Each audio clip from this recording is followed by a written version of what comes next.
Okay, so let's get into the world of Byzantium. We're talking about the empire that basically kept the Roman world alive for, what, 1,000 years after the western half fell apart. Exactly. And we're really going to focus on its absolute peak, which was the reign of Emperor Justinian I. He seems like such a fascinating figure. Oh, he really was. You have to understand, his whole mission was about bringing back the glory of the old unified Roman Empire. But in trying to do that, he actually created something totally new. Something different. Yeah, a Greek-speaking Orthodox Christian empire that would shape the entire Middle Ages. And we can really break his legacy down into three massive projects: his laws, his conquests, and his incredible buildings. So let's start at the beginning. The Byzantine Empire. It was really just the eastern part of the Roman Empire that managed to hang on, right? That's it. And they were very clear about it. They called themselves Romaeoe Romans. They would have been confused if you'd called them Byzantines. But they weren't speaking Latin anymore, were they? No, the language of the government and the people was shifting to Greek. So you had this Roman legal and historical foundation, but with a growing Greek culture layered on top. And their capital city, Constantinople, was a huge part of their success. It was everything. I mean, think about the location. It's perfectly positioned on that narrow strait between Europe and Asia. The ultimate toll booth. Basically, yeah. It became this incredible center for global trade, which brought in staggering amounts of wealth. And it also acted as a kind of shield for Europe, absorbing invasions from the east for centuries. Okay, so that brings us to the man himself, Justinian I. He wasn't born into a royal family, was he? Not at all. He came from a peasant family. No. His ticket to the top was his uncle, Justin, who managed to become emperor. So it's a classic story of connections. It was pure patronage. But once he got to the capital, Justinian got the best education money could buy. He studied law, theology, military strategy, everything. By the time he took the throne in 527, he was incredibly prepared. And he had this reputation for working constantly. They called him the leader who never slept. He truly believed he had a divine mission to restore the Roman Empire to its former glory. And you can't really talk about Justinian without talking about his wife, Empress Theodora. Absolutely not. She was his co-ruler in almost every sense. Her background was, well, it was controversial for the time, but her political skill and her intelligence were undeniable. She was essential to his reign. So let's get into those military campaigns. The big project was to win back the western lands, right? North Africa, Italy, Spain. That was a grand vision. And his best general, a man named Belisarius, had these amazing early successes. He took North Africa from the Vandals really quickly. So at first, it looked like it was working. It did. The empire grew to its largest size under Justinian. He controlled almost the entire Mediterranean coastline, including hugely symbolic cities like Rome itself. But that sounds expensive to maintain. Astronomically expensive. And that's the problem. The war in Italy against the Goths just dragged on and on for almost 20 years. It completely ruined the Italian peninsula and drained the imperial treasury. So he was overreaching. A classic case of strategic overreach. He was pouring all this money and manpower into defending these distant new territories while leaving his eastern borders, vulnerable. Okay, so the military restoration was a bit of a mixed bag. But at the same time, he was working on something more permanent, fixing Roman law. And this, I would argue, is his most important legacy. He knew that winning wars didn't matter if the empire was a mess internally. And Roman law at that point was a total disaster. Also, It was 1,000 years of different decrees, conflicting opinions. It was just chaotic. So he put together a team of legal experts and told them to clean it all up, to create one single, clear legal system. and that's what we call the Justinian Code. Exactly. Or the Corpus Juris Civilis, the body of civil law. It wasn't just one book. It was a whole system. It covered everything from marriage and property to crime and punishment. And why does that still matter for us today? Because it brought back the idea of written, consistent justice. The idea that the law should apply to everyone. When countries in Europe started building their modern legal systems centuries later, they looked back to Justinian's code. It's the direct ancestor of the legal systems in much of Europe and Latin America.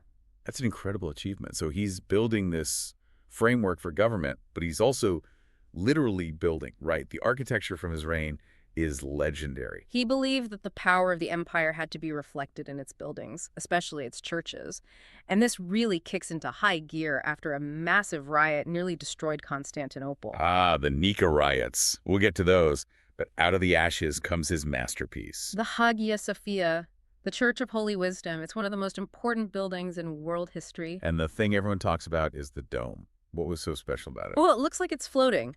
The engineers figured out this brilliant way to put a massive circular dome on top of the square base. They used these things called pendentives, kind of curved triangular supports. Pendentives. Got it. And this technique allowed them to create this enormous open space inside that was just flooded with light. For almost 1,000 years, it was the largest cathedral in the world. It was a statement. And of course, a project like that costs a fortune. All that gold, all that marble. Yeah. Where did the money come from? It all came back to trade. Like we said, Constantinople was the crossroads of the world.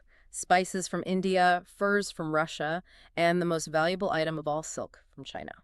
And the Byzantine gold coin was basically the dollar of its day, right? The solidus, yeah.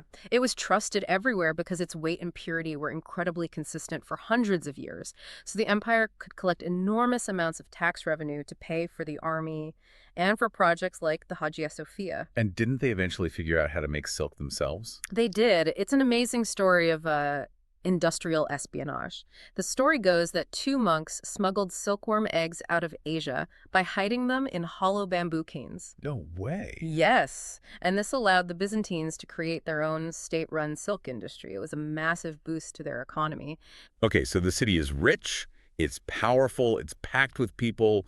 Where did all that energy go? It went to the Hippodrome. This was a giant stadium for chariot racing, but it was so much more than that. Think of it like a Super Bowl and a huge political rally all rolled into one. And the fans were really intense, the blues and the greens. Exactly. And they weren't just sports teams, they were more like political parties. They had real influence. And the Hippodrome was the one place where the regular people could shout their opinions directly at the emperor. Which brings us to those Nika riots in 532. This all started at the races. It started with an argument at the Hippodrome, yeah, but it quickly exploded into a massive revolt against high taxes and corrupt officials. The blues and the greens actually united, chanting Nika, which means victory, and they burned down half the city. And Justinian was ready to flee. He panicked. He was literally about to get on a ship and escape. The empire was minutes away from total collapse.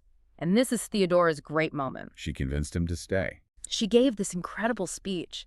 She basically told him it was better to die an emperor than to live as a coward. She said the imperial purple makes a fine burial shroud.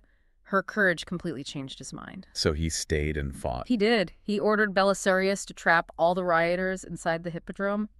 The result was a massacre. Thousands were killed, and the rebellion was crushed. Wow. And then he just rebuilt the city even grander than before? Exactly. The destruction from the riots gave him a blank slate to build the new Hagia Sophia. So he survives this political disaster, but then the empire gets hit by a natural one. The plague of Justinian.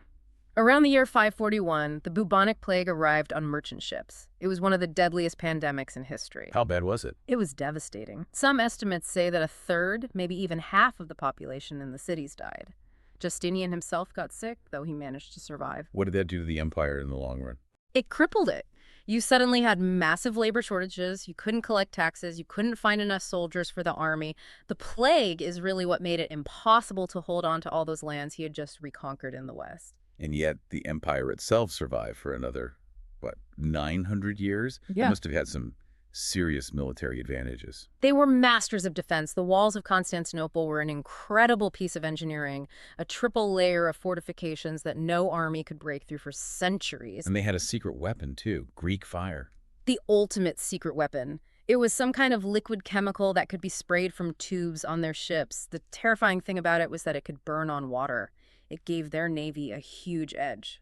So when we look back at Justinian's whole reign, the conquests that failed, the laws that succeeded, the plague, what's the final verdict? He's often called the last of the Roman emperors because he was the last one who truly tried to rule the whole Mediterranean world. He failed at that, but in the process, he solidified the Eastern Empire into something new, something that would last. He took the best parts of Rome, like the law, and fused them with this new Greek and Christian culture. Exactly. He failed to restore the past, but he accidentally built the future. The Byzantine Empire he shaped became the center of learning, art, and faith for the next 1,000 years. An incredible legacy. It truly is. He shows us how a powerful vision, even one that doesn't fully succeed, can completely change the course of history. Well, that's all the time we have for today. See you next time.